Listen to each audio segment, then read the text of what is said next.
ایک شخص نے پھندا لگا کر ایک چڑیا پکڑ لی۔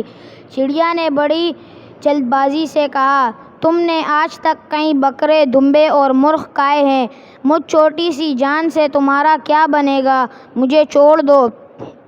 اگر تم مجھے چھوڑ دو گے تو میں تمہیں 3 بڑی کارآمد نصیحتیں کروں گی جن پر عمل کرنے سے تمہارا بڑا فائدہ ہوگا۔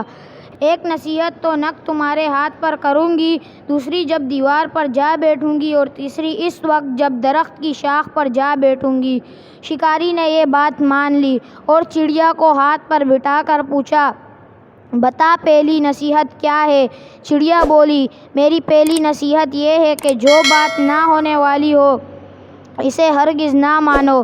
چڑیا یہ کہہ کر پھر دیوار پر جا بیٹھی اور کہا، دوسری نصیحت یہ ہے کہ جو بات ہو جائے اس کا غم نہ کرو۔ پھر شرارت کے ساتھ کہنے لگی، تم نے غلطی کی جو مجھے چھوڑ دیا۔ میرے پیٹ میں پاؤ بھر کا بیش قیمت موتی تھا، اگر تم مجھے ذبح کر کے میرے پیٹ سے وہ موتی نکال لیتے تو تمہاری 7 پشتوں تک کے لیے وہ کافی ہوتا۔ یہ سن کر وہ شخص بڑا پچھتایا کہ ہائے، میں نے یہ کیا کیا، اگر اسے نہ چھوڑتا تو موتی پا کر امیر کبیر بن جاتا۔ چڑیا اڑ کر پھر درخت کی شاخ پر جا بیٹھی اور کہنے لگی، میری پہلی نصیحت کو ابھی بھول گئے؟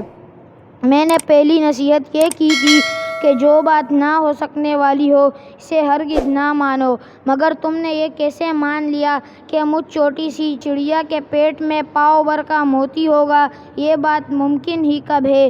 دوسری میری نصیحت یہ تھی کہ جو بات ہو جائے اس کا غم نہ کرو، تم نے یہ دوسری نصیحت بھی بھلا دی اور غم کرنے لگے کہ چڑیا کو میں نے کیوں چھوڑ دیا۔ شکاری نے کہا، اچھا تیسری نصیحت تو بتاتی جاؤ۔ چڑیا بولی، میری پہلی 2 نصیحتوں پر تم نے کب عمل کیا جو تیسری پر عمل کرو گے؟ تمہیں کوئی نصیحت کرنا ہی فضول ہے۔ یہ کہہ کر اڑ گئی۔ اس واقعے سے ہمیں یہ سبق ملتا ہے، مسلمانوں، جس طرح وہ چڑیا پھندے سے اپنی کوشش سے آزاد ہو گئی تھی، تم تو انسان ہو، کوشش کرو کہ اس مغربی چڑیا کے پھندے سے آزاد ہو جاؤ۔